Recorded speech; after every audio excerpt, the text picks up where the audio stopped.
HDK ಯಾವ ಅರ್ಥದಲ್ಲಿ ಹೀಗೆ ಹೇಳಿದ್ದಾರೆ ಅಂತ ನಮಗೆ ಗೊತ್ತಿಲ್ಲ. ಇದು ಒಂದು ರೀತಿಯ ಅವಹೇಳನಕಾರಿ ಮಾತು. ಗ್ಯಾರಂಟಿ ಬಗ್ಗೆ ಎಚ್ಡಿಕೆ ಹೇಳಿಕೆಗೆ ಗೃಹ ಸಚಿವ ಪರಮೇಶ್ವರ್ ತಿರುಗೇಟನ್ನು ಕೊಟ್ಟಿದ್ದಾರೆ. ಕುಮಾರಸ್ವಾಮಿ ರಾಜ್ಯದ ಮುಖ್ಯಮಂತ್ರಿ ಆಗಿದ್ದವರು ಮಹಿಳೆಯರ ಮೇಲೆ ಈ ರೀತಿ ಭಾವನೆಗಳನ್ನು ಇಟ್ಟುಕೊಳ್ಳಬಾರದು, ನಮಗೆ ಅವಮಾನ ಮಾಡ್ತಿದ್ದಾರೆ ಎಂದು ಮಹಿಳೆಯರು ಹೇಳ್ತಾ ಇದ್ದಾರೆ. ಎಚ್ಡಿಕೆ ಮಹಿಳೆಯರ ಬಳಿ ಕ್ಷಮೆ ಕೇಳಬೇಕು ಅಂತ ಪರಮೇಶ್ವರ್ ಕೂಡ ಆಗ್ರಹಿಸಿದ್ದಾರೆ.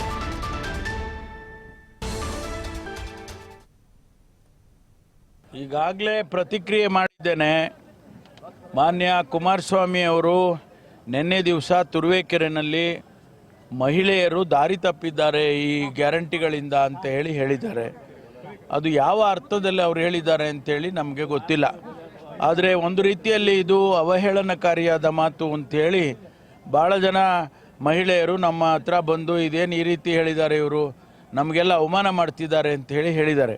ಆದ್ದರಿಂದ ನಾನು ಅವರಿಗೆ ಒಬ್ಬ ರಾಜ್ಯದ ಮುಖ್ಯಮಂತ್ರಿ ಆಗಿದ್ದಂಥವರು, ಅವರು ರಾಜ್ಯದಲ್ಲಿ ಮಹಿಳೆಯರ ಬಗ್ಗೆ ಈ ರೀತಿ ಭಾವನೆಗಳನ್ನು ಇಟ್ಕೊಳ್ಬಾರ್ದು.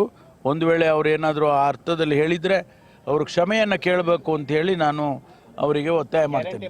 ಹೌದು, ಖಂಡಿತವಾಗಿ ಅವರಿಗೆ ನೀವು ಆ ರೀತಿ ಅವಹೇಳನಕಾರಿ ಮಾತಾಡಿದರೆ ಅವ್ರಿಗೆ ಮನಸ್ಸಿಗೆ ನೋವಾಗ್ತದೆ, ಅವಮಾನ ಆಗ್ತದೆ. ಅದಕ್ಕಾಗಿ ಪ್ರತಿಕ್ರಿಯೆ ಮಾಡ್ತಾರೆ. ಈಗಾಗಲೇ ಪ್ರತಿಕ್ರಿಯೆ ಮಾಡಿದ್ದೇನೆ. ಹೆಣ್ಮಕ್ಳ ಬಗ್ಗೆ ಅವ್ರಿಗೆ ಇರ್ತಕ್ಕಂಥ ಭಾವನೆ ಹೇಗಿದೆ ಅನ್ನೋದು ಗೊತ್ತಾಯ್ತಲ್ಲ. ದಾರಿ ತಪ್ಪಿದ್ದಾರೆ ಅಂದ್ರೆ ಏನಯ್ಯ, ಸ್ವಲ್ಪ ನೀವೇನಂತ ಅರ್ಥ ಮಾಡ್ಕೊಂಡಿದ್ದಿದ್ರೆ, ನಾನು ರಾಜಕೀಯವಾಗಿ ಅರ್ಥ ಮಾಡ್ಕೊಳ್ಳೋದು ಬೇರೆ, ನೀವೇನಂತ ಅರ್ಥ ಮಾಡ್ಕೊಂಡಿದ್ದೀರಪ್ಪ ದಾರಿ ತಪ್ಪವ್ರೆ ಅಂತಂದ್ರೆ ಮತ್ತೆ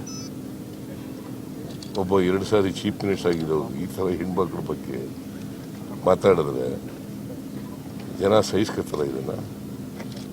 ಹೆಣ್ಮಕ್ಳ ಬಗ್ಗೆ ಅವ್ರಿಗೆ ಇರ್ತಕ್ಕಂಥ ಭಾವನೆ ಹೇಗಿದೆ ಅನ್ನೋದು ಗೊತ್ತಾಯ್ತಲ್ಲ.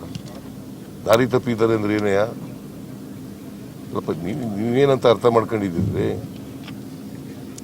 ನಾನು ರಾಜಕೀಯವಾಗಿ ಅರ್ಥ ಮಾಡ್ಕೊಳ್ಳೋದು ಬೇರೆ, ನೀವೇನಂತ ಅರ್ಥ ಮಾಡ್ಕೊಂಡಿದ್ದೀರಪ್ಪ ದಾರಿ ತಪ್ಪವ್ರೆ ಅಂತಂದ್ರೆ ಮತ್ತೆ ಒಬ್ಬ 2 ಸಾರಿ ಚೀಫ್ ಮಿನಿಸ್ಟರ್ ಆಗಿದ್ದವರು ಈ ಥರ ಹೆಣ್ಮಕ್ಳ ಬಗ್ಗೆ ಮಾತಾಡಿದ್ರೆ ಜನ ಸಹಿಸ್ಕೊತಾರ ಇದನ್ನ? ಹೆಣ್ಮಕ್ಳು